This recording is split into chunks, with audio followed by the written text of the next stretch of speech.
Good morning. It is currently 9:02 a.m. We got a challenge to do. Today, I'm attempting again to read 500 pages in a day for the hardest reading challenge you'll ever do, and it's a challenge. But also, I have not read my September new release yet, and it is September 27th. So we're going to do 2 in 1. We are focusing on to read a book that is read a 500 plus page book in one day, and the new releases. So for new releases, I need to read a book that was published this month. The book that I chose was published September 2nd, is currently September 27th, and I still haven't read it, but it's okay because I've been waiting because I knew that it is exactly 513 pages, which means that it can count for the 500 page book in one day. Very, very excited. What am I actually reading? I am going to be reading, and I got it on my Kindle, If It Makes You Happy by Julie Olivia. Now, this book has gotten insane reviews so far. I have Goodreads up. I don't actually use Goodreads, but for our purposes, it works. It has 4.29 stars. 4.29 stars. Absolutely incredible. The cover looks so cute. It is fully giving like Gilmore Girl vibes. I mean, that cover screams Luke and Lorelai, especially even with the correct dog. Don't know anything about it, but BK Borison, who might be my new favorite author, haven't decided, but it's very close, does have a blurb on the cover for just pure rom-com magic from BK Borison. So what is this book actually about? And then we will get started reading, because 500 pages is a lot in one day. All right. The new next-door neighbor seems to have everything figured out. Small-town golden boy? Check. Single dad extraordinaire? Check. Hot baker forearms? I didn't notice them, I swear. I, on the other hand, don't at all have anything figured out. Trust me, I didn't think taking over my mom's dream bed and breakfast in Copper Run, Vermont was going to be easy. It should be a good place to heal after my divorce, but apparently my scones belong in the garbage with my small talk skills, as pointed out by none other than Cliff. Cliff is inescapable. He knows exactly what people need, always. His charm, the way he wears flannel, and even his pastries make not wanting to be friends with Cliff and his daughters pretty hard. Friends? I can make friends. That's safe. Except I'm leaving in 3 months to pass the inn off to my little sister and get the promotion in Seattle I've been working towards. So ask me why I'm thinking about kissing my hot neighbor. Okay, I'm intrigued. Now, I mean, we know absolutely that this is inspired by Gilmore Girls. There's no question about that. I do have some comments just about Gilmore Girls. First of all, Gilmore Girls has a special place in my heart. I absolutely love that show. Watched it for the first time with my mom. I think that even just made it even better. I find now that I am older that it doesn't hit the same. I have been struggling with Gilmore Girls the last 2 years, trying to like do a rewatch, where characters that I love are kind of just annoying now. I love Luke, always will. So I am excited if this guy is Luke adjacent. Love Jess. I am 1,000% team Jess.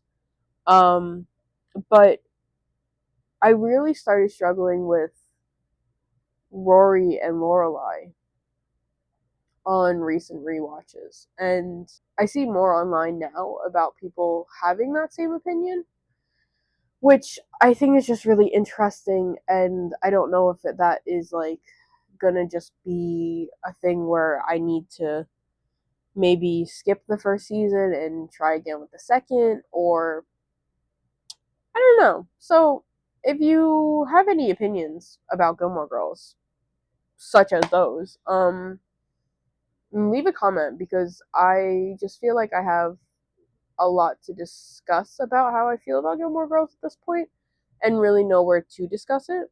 So I'd really be interested in your thoughts. But all that being said, it is 9:11 a.m. and I gotta get reading because I only have until 11:59 tonight.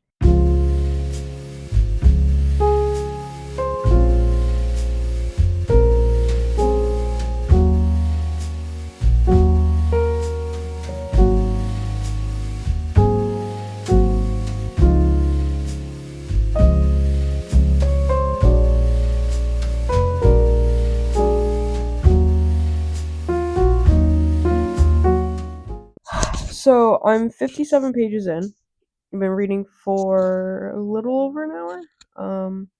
13% in. Not bad. I will say that like just this morning I am very tired. I'm recording this on a Saturday and I just kind of had like a long week.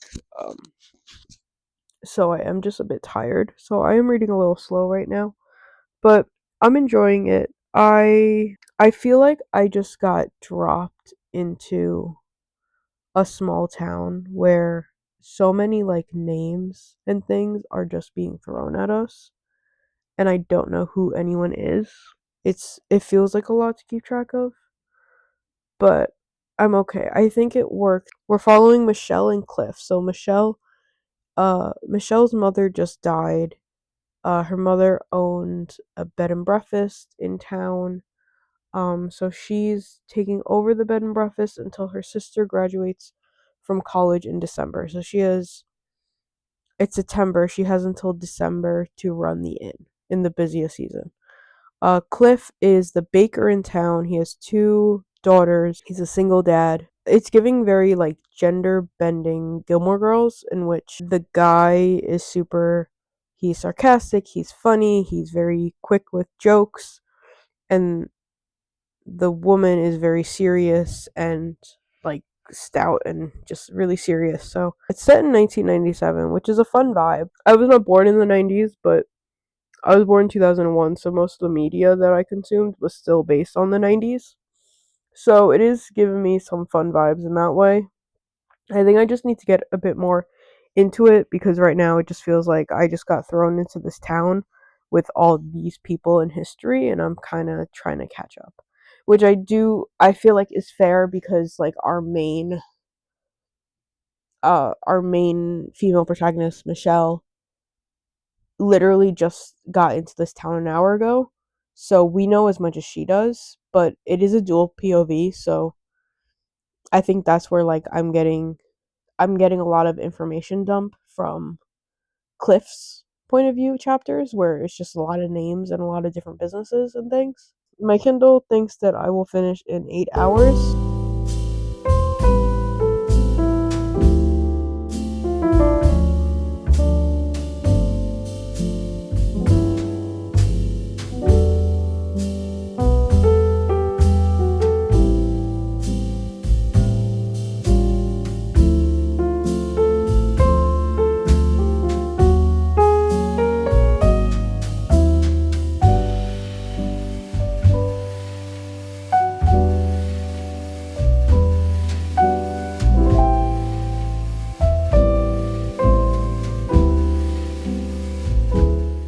I am 147 pages in.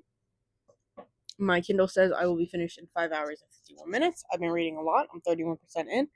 And I'm enjoying it a lot more than the last update. I feel like we've really calmed down with just introducing like random side characters and now everyone has their purpose and it just felt a little overwhelming just jumping into this town without knowing much about. I guess kind of like the first couple episodes of Gilmore Girls. I will say that I think this book from the small town romances that I've read and like I think that we've gotten to a point in our small town romance book publishing vibes that a lot of them are very similar to Gilmore Girls. A lot of them are inspired by Gilmore Girls. It is what at least this generation of writers grew up with. Um but I think that this book is taking on a life of its own. There are obviously the similarities, running the inn, there's an inn in Gilmore Girls, the Grumpy Sunshine, even the teenage pregnancy, and the reason he has daughters in the first place is because of the teenage pregnancy. But I am reading this, and more am I not comparing it to Gilmore Girls mentally. More and more I'm finding myself not actually comparing this to Gilmore Girls and just enjoying this as its own entity, and that is the goal. Like, things can be inspired by other things. That is the whole, that's how life works, right? Life art imitates life, right? And if you spent your entire childhood or entire teenhood watching Gilmore Girls as your cozy town romance or cozy town show, that's going to be your inspiration moving forward if you end up writing a cozy town romance. I really, really like the relationship that Cliff has with his daughters, and I really, really like his youngest daughter. There's also Rocket is the border collie of this book, and he is so cute, and he truly has such his own personality, and I love that so much. So I'm having a lot of fun. It's becoming a really good time. Um, I got some YouTube real time read with me is going on, so I have some nice background music. I've been doing like 45-minute sprints just to give my brain some time to process and take a little break. I'll come back when I have more thoughts.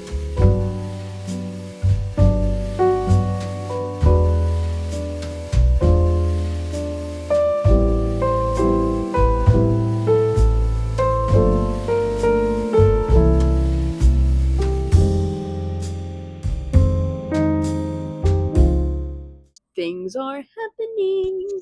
Ah! Oh no, don't change my font size. I am on page 221, which means I'm almost halfway done for the day. It is 3:49. I'm doing pretty good on time. I like his deadpan humor and his messy, complicated life. I like the fact that he needs touch as much as he needs oxygen. I like that he says what he wants and takes what he wants and doesn't apologize for either. I like that at the end of the day, he's my friend.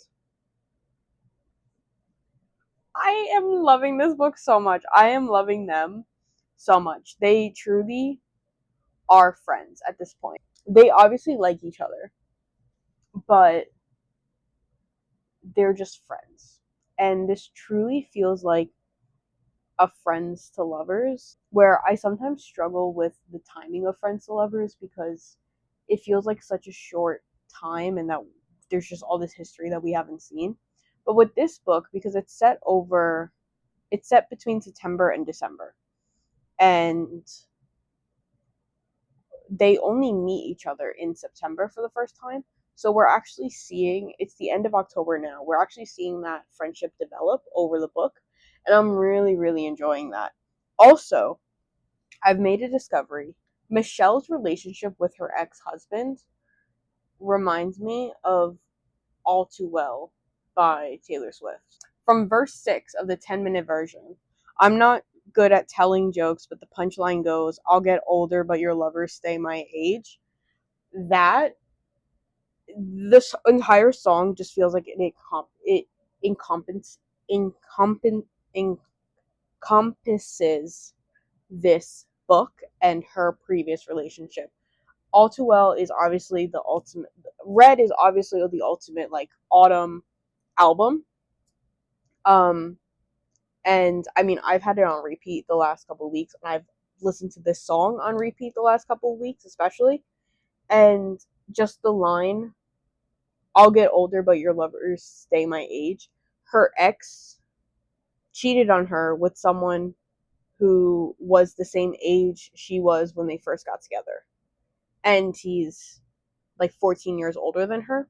So I'm loving all these vibes. I just kind of see that all I really see with this relationship is that Michelle and Cliff are both imperfect people who have been beaten down by previous relationships, by life, and they are becoming friends and slowly just peeling back each other's layers, and it is such a good book. And all of my, I feel like all of my original comparisons to Gilmore Girls, this book has just become such a life of its own that I don't care what it was inspired by. It is its own entity entirely, 1,000%, and I am just enjoying it so much. And I am just having the best time reading it today.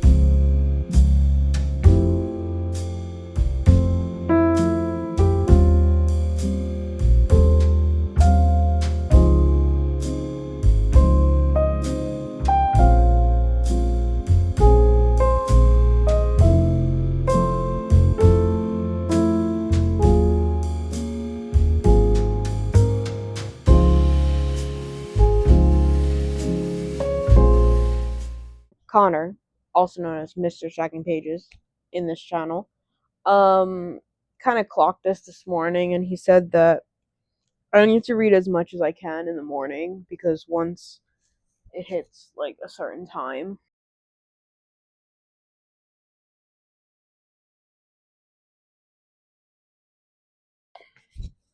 it is 7:19, which is not late. However, I am someone who likes to go to sleep by like 8:30, 9 o'clock. So we're pushing the limit today. I am at page 339. 69% of the book, and I have 2.5 hours remaining. I have lit a candle. Spencer is slightly afraid of the candle, but he's being such a good boy and was such a good boy at the park. Where's the baby? So he's doing so good. Anyone who has a dachshund knows that their backs are very sensitive. They have very long backs. You took my mic. They have very long backs that need to be protected, except they don't care about protecting them. He's like a little worm. But okay, because I love him and he's doing such a good job. And why some good old love bites. Okay.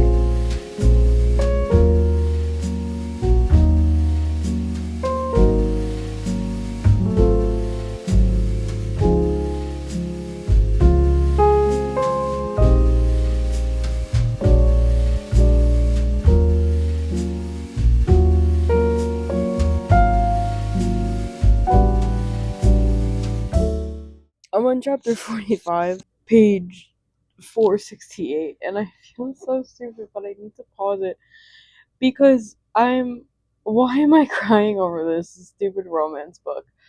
I love this so much, and we're just like, we're saying goodbye to so many things right now in this story, and it's just making me really upset. This is an incredible book. I think this might be a 5-star book. I've had some thoughts while I've been reading, and then I want to get back to this last like probably like 20 minutes that I have of this book. But in the beginning with like Cliff, his personality and like him talking to his daughters, it kind of really felt like a lot like just very cringy, very like every sentence was a joke and things like that. And I think that's very purposeful. I was honestly very annoyed by him in the very first chapter of meeting him. And over the course of the book, I feel like that's a defense mechanism from him to just be the class clown. He's been the class clown his whole life. But besides that, I feel like as Michelle has warmed up to him and learned to love his humor and everything that he is, as the reader, I have also felt that and have been just loving his POVs and loving when he comes into a scene and things like that. Where in the beginning, I was actually honestly like a little worried because it felt like we were trying too hard to make him a sarcastic, funny guy. And like, oh, like he can't say a single actual thought without something being like a joke. And I just think it's a really interesting thing of how I feel like I've actually grown with Michelle in this book, where as her feelings developed for him, so did mine. Truly didn't expect to have such a emotional reaction to this book. I'm at 94%. I'm gonna finish this book.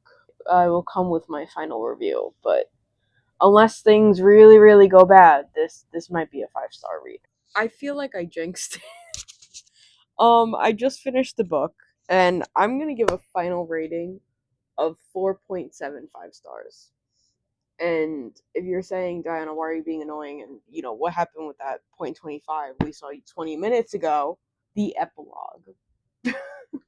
um, I really can't say much about what the epilogue was. If you've read this book, please comment so I could talk about the epilogue. But it kind of lost me. So this is definitely a slow burn romance. The romance really didn't start until maybe like 50%, and then it really didn't like hit off, like kick off until like maybe 75% of the book, maybe like 75%. We finally got romance.